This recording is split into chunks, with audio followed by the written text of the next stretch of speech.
Well, job. First of all, Ed, great job. You did a sharing on the understanding communication styles was fantastic.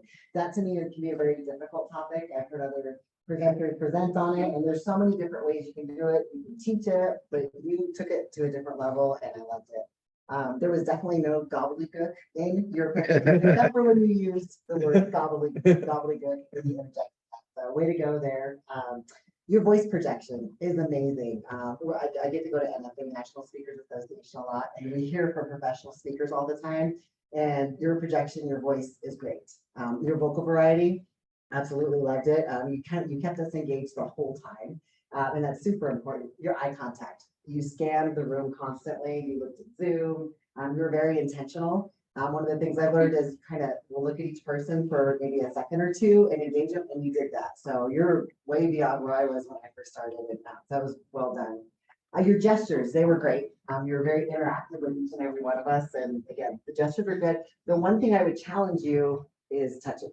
When I went through Speakers Academy, one of the things that was brought to our attention was try not to. They said don't touch yourself. So don't touch your hands. That was totally no. One of the Academy team, she's known people have seen her in the airport and they're like, don't touch yourself. And so but it is important because wherever your hands go, people's eyes go. So if you can avoid touching or if you are, try not to make sounds. A couple times I heard your hands clasp.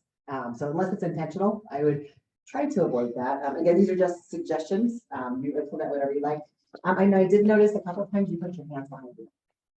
I was taught that's not something you want to do on a regular basis or when you're speaking because it kind of can be distracting.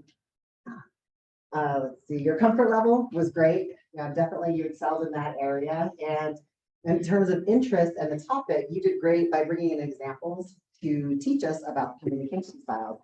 I like how you were very specific, describing the bunker, going to the basement of a man's house, and just different ways to really pull us all in.